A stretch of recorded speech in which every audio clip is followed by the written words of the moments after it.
Les parachiotes qu'on lit ces derniers temps, on parle des sacrifices. Quel sens a un sacrifice? Est-ce que Dieu mange les viandes? Est-ce que Dieu boit les sangs? Le roi David nous dit dans les psaumes, ni je mange tes viandes, ni je bois ton sang, nous dit Dieu. Et si j'ai faim, je n'ai pas besoin de toi. Tout m'appartient. Alors, dans le cours précédent, on a expliqué une façon de comprendre. Il y a une autre façon, c'est basé sur le Ramban Nachmanide, et j'ai vu aussi dans le Orgue d'Aliaou, je pense au nom du Sfat Emet.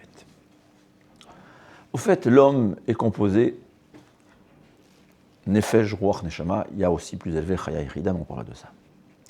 Il y a ce qu'on appelle le cerveau, ce que je comprends. Il y a le cœur, ce que je veux. Il y a le corps, ce que je fais. Ce qu'on appelle le Nefesh, c'est le corps. Nos sages nous disent que ça se trouve dans le foie, que ça veut dire je ne comprends pas, mais c'est comme ça. Il y a notre volonté, ce qu'on ressent, ce qu'on appelle le cœur, c'est le Ruach. Il y a la Neshama, qui se trouve dans le cerveau, c'est ce qu'on comprend. Nous dit le Sfat Emet.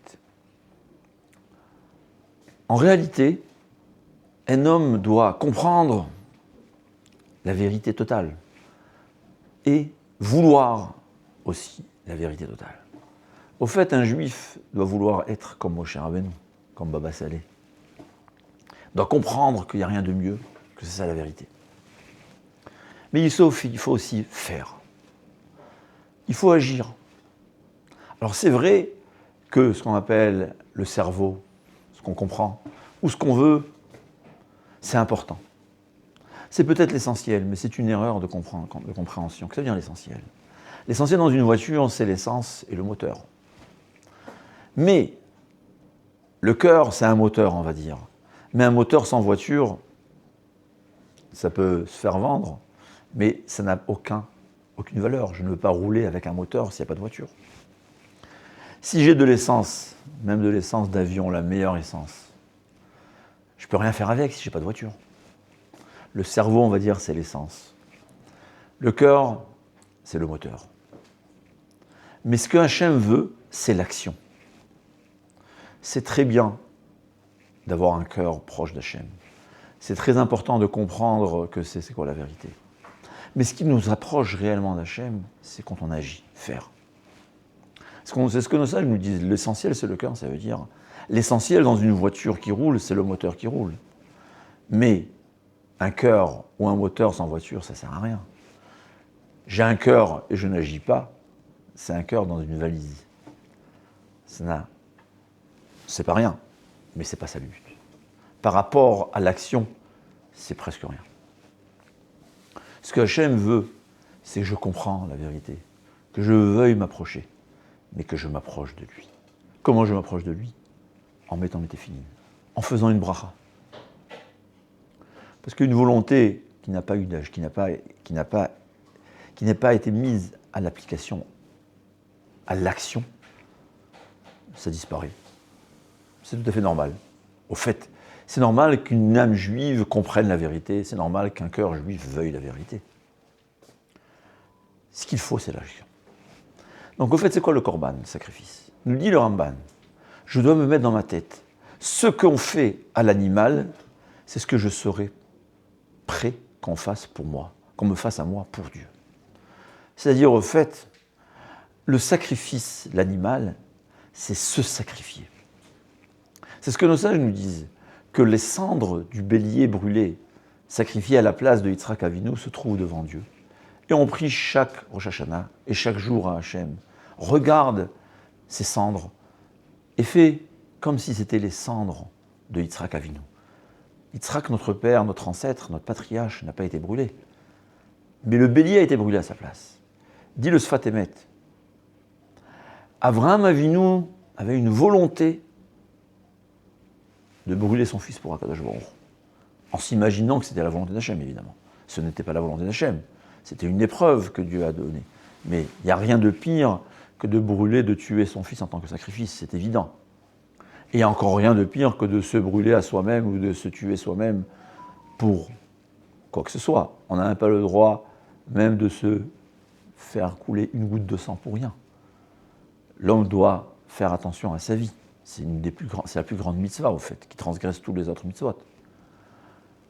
Mais je dois être prêt, Hachem, à me sacrifier pour toi. J'ai une volonté totale, j'ai une compréhension totale, je suis prêt à me sacrifier. Comme Rabbi Akiva, qui n'a pas choisi, mais on peignait sa chair pour le tuer. Et à ce moment même, il lisait et disait le Kriyat Shema en extase, avec un amour envers Hachem incroyable. C'est ce que je veux être, Hachem. Maintenant, comme je ne peux pas me brûler, je ne peux pas me faire égorger pour toi, je n'ai pas le droit, je mets dans l'action cette volonté totale de me sacrifier pour toi, Hachem. Je mets cette action sur un animal. Et dans ma tête, tout ce que je vois qu'on fait à l'animal, je suis prêt qu'on le fasse pour moi. Comme ça explique le Ramban. Et c'est ce que complète le Sfat Emet. Je mets à l'action le sacrifice personnel. Et là, c'est ça la raison pour laquelle aujourd'hui il n'y a pas de sacrifice. Est-ce que quelqu'un peut dire « je suis prêt à me sacrifier pour Dieu » ? Quelqu'un qui n'est pas prêt à offrir à Dieu 1 heure par jour pour la tfila ou pour l'étude de la Torah, est-ce qu'il peut dire « je suis prêt à me sacrifier » ? C'est un mensonge. Venir dire, offrir un animal à Dieu, Hachem, il n'a pas besoin de cette offrande.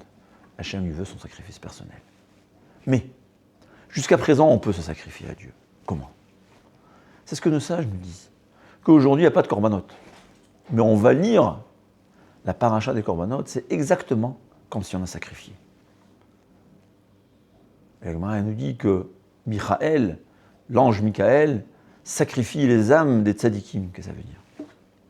À chaque fois qu'une personne fait un effort, surtout un effort incroyable, surhumain, pour accomplir une mitzvah, il s'est sacrifié. Quand quelqu'un, il se lève alors qu'il est fatigué, il se lève pour la prière, il se lève pour étudier la Torah, il se sacrifie pour Dieu. Quand quelqu'un, il s'investit corps et âme dans son argent, et il offre cet argent à Hachem, pour l'étude de la Torah, aux pauvres. Il a sacrifié son argent, mais pas seulement son argent. Il a sacrifié tout ce qu'il a investi dans cet argent. Quand un jeune étudiant à Paris, il est chômeur nélia, il ne touche pas à ce que la Torah a interdit. Il réserve ses yeux, il ne regarde pas ce qu'il est interdit de regarder. Il se sacrifie. C'est un sacrifice. C'est ça les sacrifices qu'on demande à Kadosh Baruch Hu aujourd'hui. Et peut-être qu'aujourd'hui, vu le monde de l'épreuve dans lequel on se trouve, comme dit le Harizal, le Chafetz Chaim, on a beaucoup plus de sacrifices que nos ancêtres. Oui. Ceux qui se trouvent dans un environnement dangereux spirituellement, et ils tiennent, ils sont attachés à Dieu malgré tout. C'est un sacrifice surhumain, minute par minute.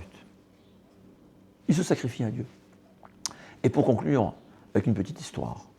Une fois, je rencontre quelqu'un, il me dit « Pourquoi le Mashiach ne vient pas ?»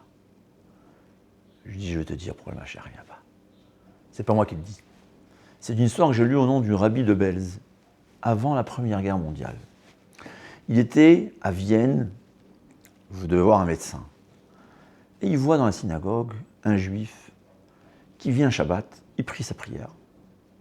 Il mange très rapidement son repas du Shabbat et il étudie jour et nuit. Tout le temps, pendant le Shabbat. Donc, tfila, un repas rapide, toute la nuit il a étudié. Tfila, il mange rapide et il continue à étudier jusqu'à la sortie de Shabbat. Et à la sortie du Shabbat, après la Havdalah, il court où ? C'était un soldat dans la caserne d'à côté. Je pense que c'était l'Empire austro-hongrois, si je me souviens bien. En tout cas, c'était un soldat. Et quoi ? Il avait conclu avec son officier. Écoute, 6 jours par semaine, je suis à ton service, 24 heures sur 6, 24 heures par jour. Jour et nuit, je fais ce que tu veux.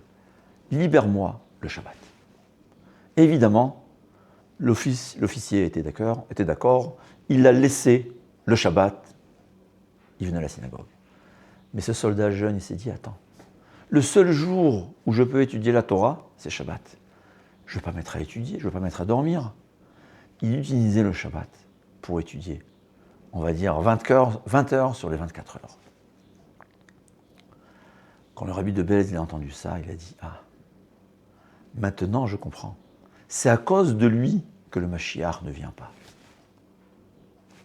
Ses élèves étaient étonnés, qu'est-ce que ça veut dire? Il a dit « Oui. » Il dit « Dites-moi, qu'est-ce que Akadosh Baruch Hu préfère?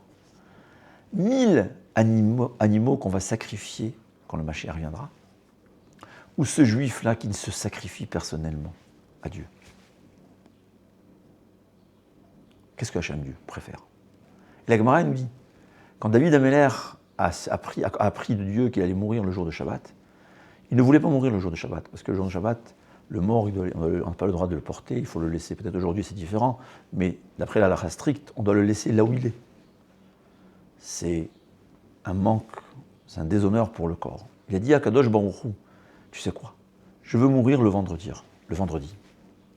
Il lui a dit à Kadosh Baruch Hu, non, je préfère tes minutes d'étude de la Torah plutôt que 1000 sacrifices que ton fils Salomon va me sacrifier dans le temple. Oui, chaque fois qu'on fait un effort, et souvent c'est un effort surhumain, de ne pas regarder sur Internet des choses interdites par exemple, on se sacrifie à Dieu, c'est un sacrifice. Un sacrifice qui est beaucoup plus important que n'importe quel sacrifice d'animal. On se sacrifie. Et Michael, l'ange, il ramène à Dieu devant l'autel qui est devant Dieu dans les cieux. Il ramène chaque effort qu'on fait. Il le ramène à Dieu, voilà. Voilà le sacrifice de tes enfants. Oui, aujourd'hui, où il n'y a pas de Beth Amikdash. Mais chacun, il a son propre temple chez soi, à la maison, à chaque moment. C'est ça un sacrifice. Je me sacrifie. Dieu, je veux me sacrifier. Je n'ai pas le droit de me sacrifier. Je fais dans l'animal ce que j'aurais voulu qu'on me fasse pour toi. Mais quand je me prive de plaisir interdit, je me sacrifie réellement. C'est pas comme si je me suis sacrifié, je me suis sacrifié réellement. C'est ça, le sacrifice qu'on offre à Kadosh Baruch Hu aujourd'hui, avant que le Mashiach vienne.